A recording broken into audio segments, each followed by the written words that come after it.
Well, happy Monday and welcome to Mondays with Michael Live here on Facebook. Thank you for joining me. And if you're watching this post session, thank you for checking it out. I want to thank you for everyone who's given me feedback on the session last week on sexual harassment. I did get some good feedback and emails from folks, so thank you for responding. If you haven't seen that one yet, it's on our YouTube channel. It's all about sexual harassment in the workplace. But today's session, tips, if you will be on team building. I get a lot of calls from HR directors, leaders of teams, and they tell me, Michael, my team is just struggling. We just can't seem to get it together. We seem to be arguing all the time. We seem to be not getting as much work done as we can. We seem to be spinning our wheels.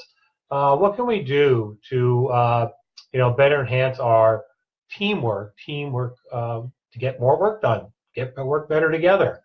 And so over the years, we've used DISC and other assessment tools to help team members understand each other a little better, understand their behaviors a little better. But we were looking for something to kind of take our training to the next level. And we're fortunate that our publishing partners, Wiley, have come up with a program called the 5 Behaviors of a Cohesive Team. It's based on the work of Patrick Lencioni. For those of you who have seen Patrick's book, this is his book, his 5 Dysfunctions of a Team, which has been on the bestseller market for a very long time.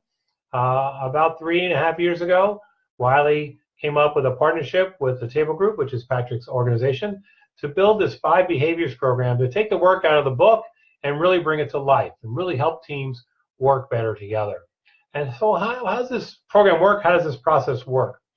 Well, for this process to work in this particular program, you need to work with an intact team, a team that works together all the time or has been working together all the time for a long time. I get calls from clients say, Michael, putting together a project team. We want them to work better together. Does this 5 behaviors program work with that type of team? I tell them probably not. With that type of team, we tend to use DISC and other assessment tools so that people understand behaviors a little better, get to know each other a little better, and hopefully work better together. But mostly those project teams that work for a short period of time don't have the problems that teams that work together for a long time have and have had for a while. Teams that work together for many, many years seem to have some of these items fester over a course of time. They need to have deeper conversations, either individually or as a group, and they don't seem to have them. And this program does that. This program really does that. This program can be delivered in 3 days. It can be delivered now in a 1-day format. The times I've delivered it in 3 days, it does give a richer, more deep discussions. It does rip the Band-Aid off of some of the issues that are facing the team. It's very important that this program gets facilitated by an expert facilitator. You don't want to do this kind of happenstance. You want to make sure you have a professional facilitator to make sure this gets facilitated correctly. And having somebody from the outside like us usually helps that deeper, rich discussion. So I do want to go over the first few modules and kind of walk through this a little bit. I have told you that I'm also going to tell you today that we do have a webinar scheduled, a deeper dive webinar about this program. It'll be on January 25th, 3 o'clock Eastern time. I'll put a link to register for that webinar in the chat here after we're done.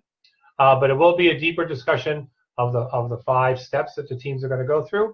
But for today, I'm just going to kind of give you a brief overview of what the program is. So before we start with this program with a client, we want to have a deeper discussion with the team leader. So I normally do this with team leaders before we go down this road. I usually show them the entire program. I show them the assessment, what the assessment measures, what are some of the discussions are going to be, because we are going to get down to the nitty-gritty. And if the team isn't ready, if the leader isn't ready to go down this road, then we would not want to recommend this program. I get calls from HR directors saying, I really need this program for this team. I'll meet with the leader or leaders, and they're just not ready. They're just not ready to rip the Band-Aid off and get started with this program. But if that meeting goes well, the meeting with the leaders go well, and they're ready to go down this program, participants all take an assessment. It's a pretty in-depth assessment, 2 parts to the assessment. They take a behavior assessment, so we do use DISC in the program, so I learn about their behaviors and other behaviors. But then they do an in-depth assessment of the team, and how is the team working together? What are some of the team challenges? And that's where the rich discussion really comes in. So what does the assessment measure, and what is the group going to talk about? As always, I'm going to go to my notes today. I do have some notes I want to share with you. I do get asked how big a team is this program really good for? And I would say this program is probably ideal with teams from about 6 or 7 to 14, 15, or 16, somewhere in that ballpark. If you have a team that's like 35, it's probably too big for this type of program.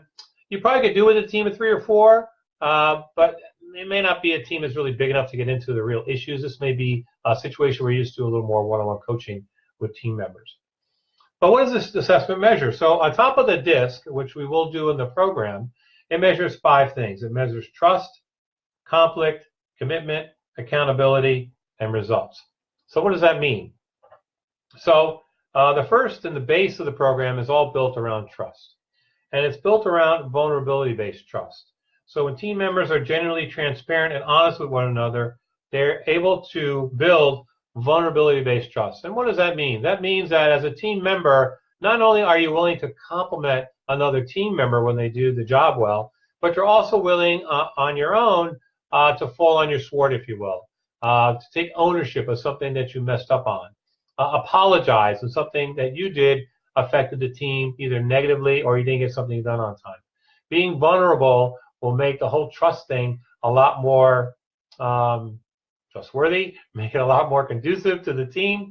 Being able to trust one another is being able to say you're sorry when you mess up. And if people can start doing that on your team, and they know that if they don't get something done, they've let the other members of the team down, that's a good place to start. And there will be some discussion around that in Module 1, along with understanding different behaviors by debriefing the DISC assessment. Then we go to Module 2, which we talk about conflict.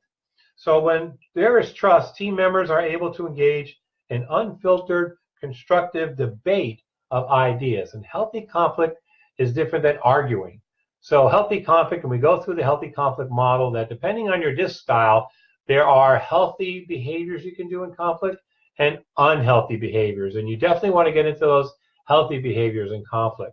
But we have this whole discussion about conflict and how to have a productive debate of ideas, and how people can really, once you've built the trust, can trust one another, that you can have these healthy conflict debates, make decisions, and move forward.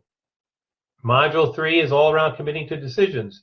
When team members are able to offer opinions and debate ideas, they will more likely commit to decisions. And what we talk about in Module 3 is getting every team member to weigh in. If you weigh into a decision, more than likely you'll buy into that decision. So how do we get everyone to weigh in on a decision? How do we get to make a decision? And how do we ensure that all team members are committed to the decision as you move forward? So that's the next module. And once we get commitment done and we've got all this going on, next one is accountability. How do we hold each other accountable? When everyone is committed to a clear plan, they are more willing to hold one another accountable. And this is peer-to-peer accountability, which is different than boss-employee accountability. And for some teams, this is a whole new concept. How do we keep team members accountable when we all report to the same boss? So it's a good discussion. It's a good model to get into. We do put out some best practices out there, and team members are held accountable. And then last but not least, we're focusing on team results. The ultimate goal of building trust, conflict, and commitment and accountability is the achievement of group results. And we try to get the team to a place where they're working on team results, not just my personal goals for my career, but it's team results. It's focusing on what we've committed to and then moving forward.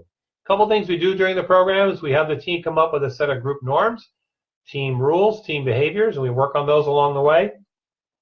There is action planning along the way. We do action plan for the end of each module, and then we do an action plan at the end of the program, and each person has a chance to participate in the action planning, because part of that's from the assessment, and each person gets to participate in the action planning for the team. Nice thing is, then we go off, and the team, after the program's done, the team goes back and starts working.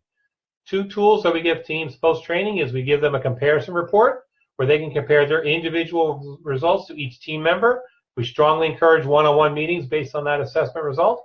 And then we come back a few months later, and we can take the assessment again, and we have the ability to compare the results of the second assessment 6, 8, 10 months later to the first assessment the team took. So it's a very in-depth program. If you're really interested, I encourage you to come to the webinar on January 25th, 3 p.m. Again, I'll put the link in the chat. I'm seeing coming up to 10 minutes here. I want to keep it under 10 minutes. Thanks for joining. We're going to take the next couple weeks off, so we're not going to see you next week or the week after. We'll see you after the first of the year in the room, Mondays with Michael Live. Thanks for joining. Take care.